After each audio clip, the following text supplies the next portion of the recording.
Pada malam itu, hujan deras di luar asrama kampus. Sambil melihat tetesan air hujan di jendela, laki-laki itu sedang mengutak-atik laptopnya untuk mencari rumah di website penjualan rumah. Laki-laki itu bernama Perja dan merupakan anak kuliahan di jurusan Baking and Pastry Art. Ia sudah lama tinggal di asrama kampus, kurang lebih 2 tahun. Tetapi karena suara berisik dari kamar yang berada di kanan kirinya, dia sudah tidak tahan lagi dan ingin membeli rumah yang dekat dengan kampusnya. Kerja paham bahwa siswa seumurannya memang suka pesta dan bermain. Dia juga termasuk orang yang suka pesta. Tetapi, Kerja tahu batas dan tidak ingin suara berisik saat malam hari. Siswa di sekitar kamarnya terlalu bersemangat. Karena itulah Kerja memutuskan untuk keluar dari asrama kampusnya. Di kamarnya yang gelap dan hanya diterangi oleh cahaya laptopnya, laki-laki itu sibuk mencari rumah yang layak untuk ditinggali. Ia memutuskan untuk membeli rumah karena saat sudah lulus kuliah, Kerja memang berniat untuk membuka toko roti dan makanan manis di daerah itu. Merupakan impiannya sejak kecil untuk membuka kedai roti dan makanan manisnya sendiri. Terus men-scroll laptopnya, ia tidak dapat menemukan rumah yang tepat. Kerja memutuskan untuk istirahat dulu. Ia pergi keluar asrama dan berjalan dengan payung menuju tempat yang biasa dikunjunginya. Tempat itu adalah kafe kecil. Kopi di sana enak. Namun yang paling disukai oleh Perja adalah makanan penutup yang disediakan. Ia juga suka suasana kafe itu. Tidak terlalu ramai pelanggan. Perja duduk dan hanya memesan secangkir kopi, karena ia tidak ingin makanan manis saat malam hari. Laki-laki itu menikmati kopi hangat yang masih berhembuskan uap sambil melihat jendela kafe yang dibasahi oleh rintik hujan. Setelah menghabiskan kopinya, Kerja bersantai sesaat. Kemudian, ia pulang kembali ke asramanya. Sesampai di kamar, ia langsung terkapar dan tertidur dengan lelap. Keesokan paginya, Kerja pergi kuliah seperti biasa. Ia paling suka menghadiri kelas tata boga dan kelas baking. Mengolah roti dan kue memang passion Kerja sejak dulu, sehingga ia bersemangat mengikuti kuliah. Tak terasa, hari sudah sore. Semua kelas yang diadakan hari itu telah selesai. Kerja kembali ke kamar asramanya. Laki-laki itu membuka laptop dan masuk ke website penjualan rumah lagi. Membiarkan laptopnya terbuka, Kerja mengambil es krim dari kulkas mini yang terdapat di kamarnya. Sambil melihat es krim, ia terus berusaha untuk mencari rumah yang tepat bagi dirinya. Terus mencari dan mencari, Kerja pun hampir menyerah. Namun, saat ia tidak sengaja menyentuh tombol keyboard secara acak, sebuah website tiba-tiba muncul, memperlihatkan satu buah rumah yang tulisannya sedang dijual. Rumah itu memenuhi semua kriteria yang diinginkan Kerja. Tidak terlalu mahal, dekat dengan kampus, dan lumayan besar. Rumah itu terlihat agak tua, tapi masih kuat dan kokoh. Kerja tanpa berpikir 2 kali, segera menghubungi nomor telepon yang disediakan. Nada dering panggilan berbunyi. Kemudian panggilan itu terhubung. Kerja segera memberikan salam dan menjelaskan bahwa ia ingin membeli rumah. Orang yang menjawab panggilan itu adalah seorang nenek tua. Nenek tua itu senang bahwa akhirnya ada yang ingin membeli rumahnya. Nenek tua itu berkata kepada Kerja, "Terima kasih telah membeli rumahku. Sebenarnya, aku tidak terlalu paham cara menjual rumah di website. Kukira tidak ada yang akan membelinya." Kerja dan nenek itu berdiskusi tentang harga, cara bayar, dan berbagai hal yang berkaitan. Mereka sepakat untuk bertemu besok sore di kafe kesukaan Kerja. Setelah selesai berdiskusi, Kerja merasa senang karena dapat membeli rumah yang diinginkannya. Ia berbaring dan merasa dapat tidur nyenyak, walaupun orang di samping kamarnya sedang berpesta sangat keras. Esok sore pun tiba. Perja pergi lebih awal ke kafe tempat ketemuan mereka. Duduk di kursi dekat jendela, Perja memesan secangkir kopi dan makanan penutup. Tak lama setelah memesan, nenek tua itu datang dan masuk ke kafe.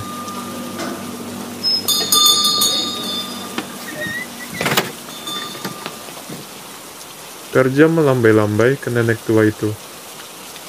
Nenek tersebut melihat Perja dan paham bahwa dialah orang yang ditelepon semalam. Nenek tua itu duduk dan tersenyum ke Perja. Tanpa panjang lebar, Perja dan nenek itu memastikan beberapa hal sebelum melakukan transaksi. Setelah semuanya selesai, mereka berdua berjabat tangan menandakan sudah sepakat. Perja menawarkan akan mentraktir nenek itu sebagai tanda terima kasihnya. Nenek tua itu menolak. Sebaliknya, malah ingin mentraktir Perja karena telah membeli rumah tua tersebut. Perja awalnya menolak, namun karena dipaksa, akhirnya ia menerima tawaran tersebut. Setelah beberapa saat, mereka pun berpisah. Perja harus mengurus beberapa hal, terutama membalik nama rumah tersebut. Sudah selesai mengurus hal-hal penting, akhirnya Perja menjadi pemilik sah dari tanah dan rumah tua tersebut. Perja ingin segera melihat isi dari rumah barunya. Tetapi, ia putuskan nanti saja, sekaligus dengan memindahkan barang-barang miliknya yang berada di asrama. Setelah mengurus rumah itu sejak siang, Perja kembali ke asrama dan ingin langsung tidur. Keesokan harinya merupakan hari Jumat. Tidak ada kelas yang diambilnya hari itu. Perja memutuskan untuk memanggil truk pemindah barang dan pindah ke rumah barunya hari itu juga. Perja pergi menumpang dengan truk barang tersebut, menuju lokasi rumah barunya. Mendekati rumah, truk itu memasuki daerah perumahan sederhana, yang jarak rumah satu ke rumah yang lain cukup dekat. Akhirnya Perja sampai di depan rumah tua. Rumah itu berwarna putih. Terlihat tua, walaupun terlihat tua, rumahnya masih terlihat kokoh dan kuat. Hati Perja berbunga-bunga melihat rumah barunya. Pekerja dari pemindah barang mulai mengeluarkan barang-barang milik Perja dan membawanya masuk ke dalam ruang tengah rumah tersebut. Setelah selesai, Perja berterima kasih dan membayar mereka. Perja berkeliling di dalam rumah baru. Selesai melihat-lihat dapur dan gudang, ia pergi ke lantai 2 yang dihubungkan oleh tangga kayu. Jendela di kayu itu terlihat pernah pecah karena sesuatu. Menghiraukan hal tersebut, Perja terus menaiki anak tangga. Di lantai 2 terdapat 2 kamar yang dihubungkan oleh satu lorong.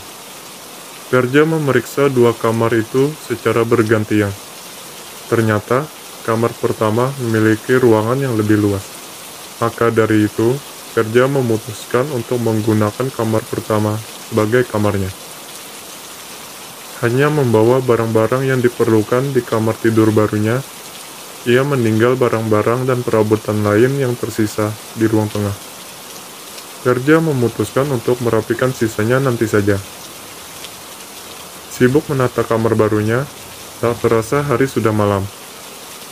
Perja sedikit haus dan ingin mengambil segelas air putih. Saat ingin mengambil air, ia mendengar suara pintu yang ditutup dengan keras dari rumah tetangganya. Perja sedikit terkejut dan hampir menjatuhkan gelasnya. Setelah itu tidak ada lagi suara yang terdengar. Perja bertanya-tanya, apa itu tadi, dalam pikirannya. Setelah itu, Perja pun bersiap-siap untuk tidur. Tak lama, ia pun terlelap.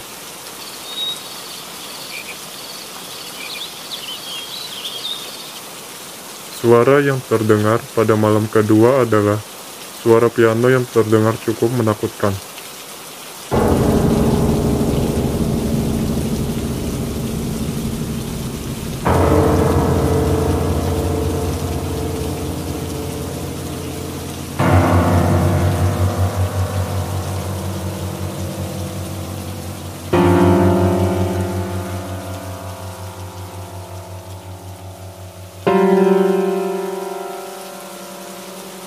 Selama tidak ada suara berisik di jam tidur, Perja tidak merasa keberatan.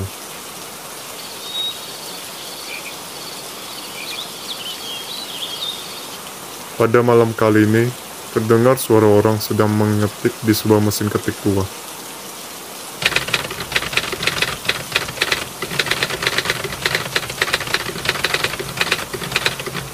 Suara itu berasal dari tetangga yang sama. Walaupun antar rumah mereka ada sedikit jarak, tapi suara ketikan itu dapat terdengar dengan jelas.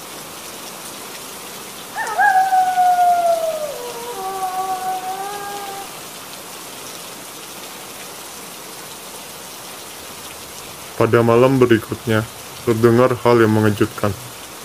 Terdengar suara laki-laki sedang berteriak minta tolong. Verja yang mendengar hal tersebut berpikir bahwa ada kekerasan di rumah tetangganya. Jadi Verja segera menelpon polisi dan memberitahukan lokasi rumah yang berkemungkinan sedang terjadi kekerasan atau bahkan percobaan pembunuhan.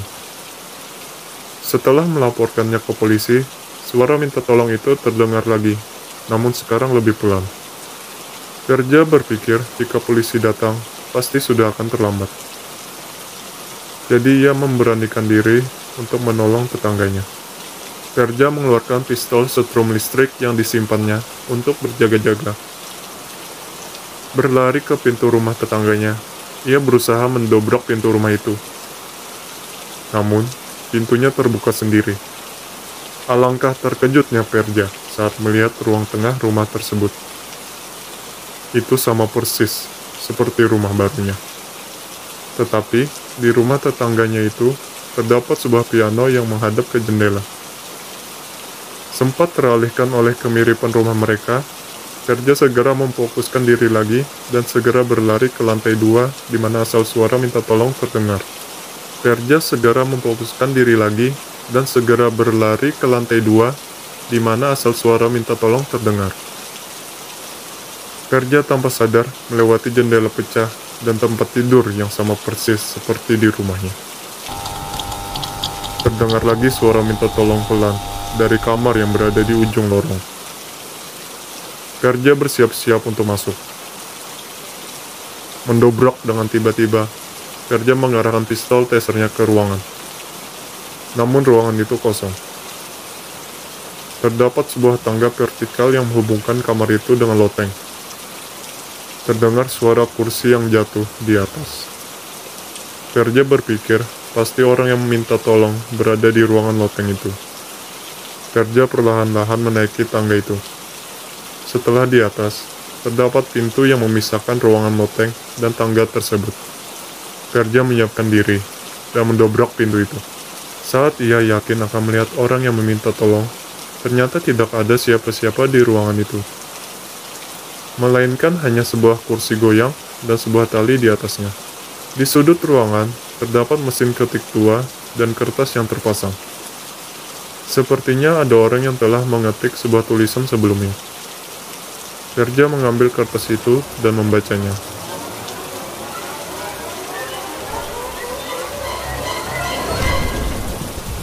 Setelah membaca semuanya, ia terdiam membata. Bagaimana tidak? Tulisan yang ia baca tersebut merupakan uraian cerita. Uraian cerita tentang dirinya sejak mencari rumah baru di asrama kampus hingga ia sampai di atas loteng ini. Ceritanya sangat jelas dan detail. Masih bingung dengan kejadian itu, tiba-tiba pintu loteng tertutup sendiri dengan keras.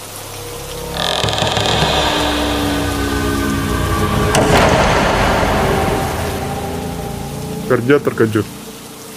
Ia berusaha membuka kembali pintunya, namun sia-sia. Kemudian, diikuti suara piano yang persis didengarnya kemarin. Verja menjadi semakin takut dan gelisah. Ia mencoba mencari jalan keluar yang lain. Saat ia sedang mencari jalan keluar, mesin ketik itu mulai bergerak sendiri. Verja tidak percaya dengan apa yang dilihatnya. Laki-laki itu semakin takut dan merinding. Setelah itu, tali yang terletak di atas kursi goyang mulai mengambang sendiri dan terbang dengan cepat menuju Verja. Tali itu mencekik leher Verja dan menariknya menuju kursi goyang. Verja meronta-ronta dan berteriak minta tolong. Apapun yang dilakukan Verja, tali itu tetap menariknya hingga membuat Verja tergantung dan berdiri di atas kursi goyang. Verja berteriak minta tolong dan hampir menangis. Ia ingat suara terakhir yang didengarnya saat masuk ke rumah ini, yaitu suara kursi yang terjatuh.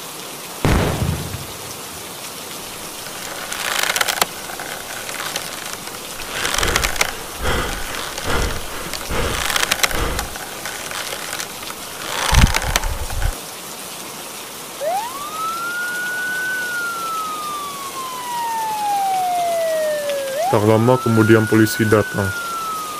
Polisi tidak tahu persis di mana rumah yang dimaksud Verja sebelumnya. Namun, hanya ada satu rumah berdasarkan lokasi yang diberitahukan. Tidak ada perumahan, tidak ada satupun rumah di kanan, tidak ada rumah di kiri.